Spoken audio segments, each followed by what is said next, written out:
Hello. आप सभी बच्चों का आपके अपने इस यूट्यूब चैनल पर एक बार पुनः स्वागत है। आज हम कक्षा 11 की हिंदी साहित्य के पाठ्य पुस्तक अंतरा भाग प्रथम के पद्य खंड के पाठ सूरदास के पदों पर बात करने के लिए आपके सामने उपस्थित हैं। सूरदास का जीवन और साहित्यिक परिचय देखने के लिए आप इससे पहले वाला वीडियो है वो देख सकते हैं, जिसमें हमने और एक एक के बिंदुवार और सूरदास का परिचय वहाँ आप सभी के लिए उपलब्ध करवाया है। बहुत ही सरल भाषा में और कम से कम शब्दों में अधिक से अधिक जानकारी आप वहाँ से हासिल कर सकते हैं। देखिएगा, पहला पद आपके सामने यहाँ लिखा होगा और पहले पद के शब्दार्थ और उसके बाद उसकी व्याख्या भी और आपको लिखी हुई फॉर्मेट में मिलेगी। उसके बाद हम उसे समझते हुए चलेंगे। पहला पद आपके सामने इस प्रकार से लिखा है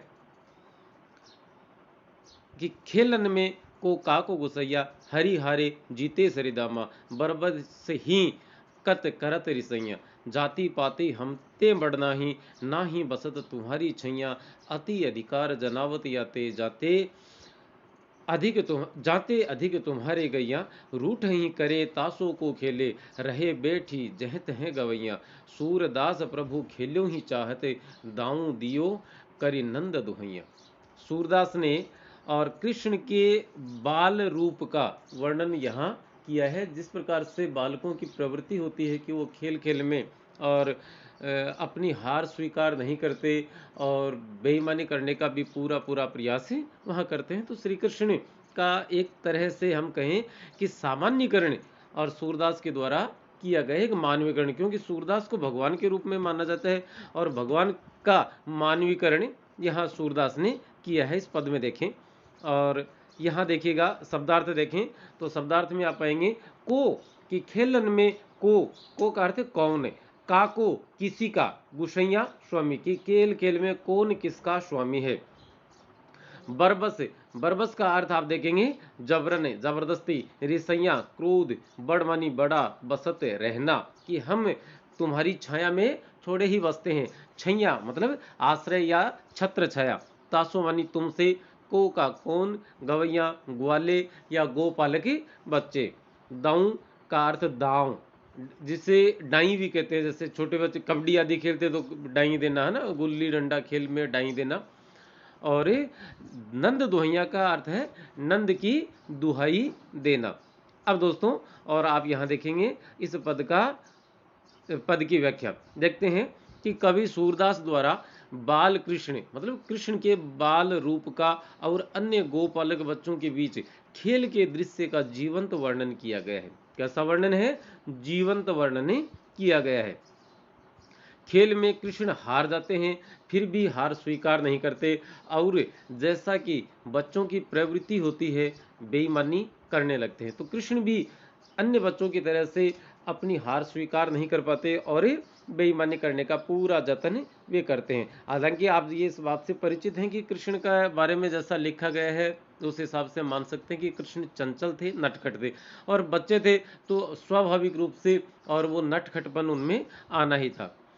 तब अन्य बच्चे भी खेल में की जा रही बेईमानी को सहन नहीं करते। ये एक बड़ी दिलचस्प बात होती है कि कोई भी बच्चा वो खेल में अपनी हार स्वीकार नहीं करता और बेईमानी करने का प्रयास करता है, लेकिन जब कोई सामने वाला जब कोई दूसरा बेईमानी करता है तो उसी बच्चे को और वो अच्छी नहीं लगती, वो उसे पचा नहीं पाता है। तो इन बच्चों के साथ भी ऐसा ही हो रहा है कि की जा रही बेईमानी को सहन नहीं कर पाते और उसके खिलाफ आवाज उठाते हैं। कृष्ण के खिलाफ वे कहते हैं कि खेल में कोई किसी का स्वामी या मालिक नहीं होता है, हरि हारे हैं और श्रीदामा जीते हैं।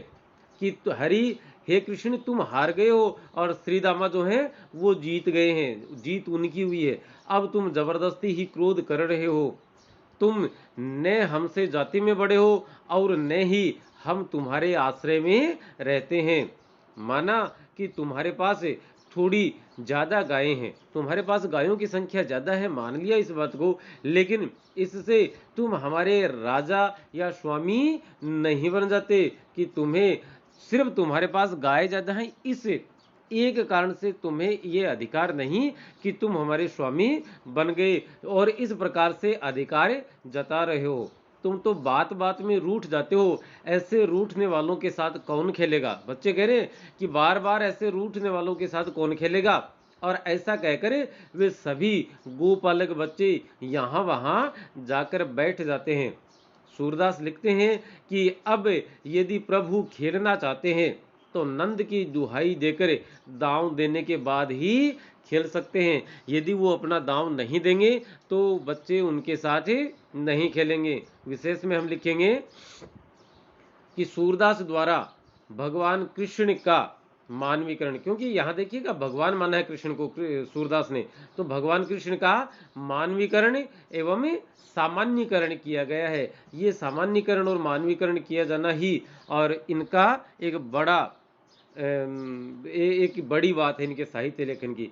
और कवि के द्वारा ब्रज भाषा का प्रयोग किया गया है। आप मान सकते हैं कि तुलसीदास सॉरी राम के जो भक्त थे उनके द्वारा अधिकांशतः अवधि भाषा का प्रयोग किया गया और कृष्ण भक्त कवियों के द्वारा ब्रज भाषा का प्रयोग किया गया है।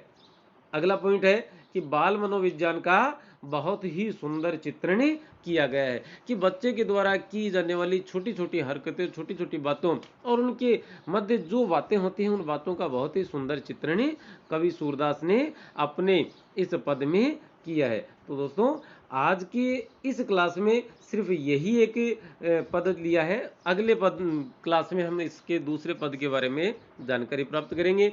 अभी तक आपने चैनल को सब्सक्राइब नहीं किया है तो प्लीज़ उसे कर लें ताकि आने वाले हर वीडियो की जानकारी आप तक पहुंच सके और आप उसका लाभ उठा सकें। और अगला वीडियो हम लेकर आए, तब तक के लिए आप अनुमति दें। नमस्ते, शुक्रिया, धन्यवाद, जय हिंद।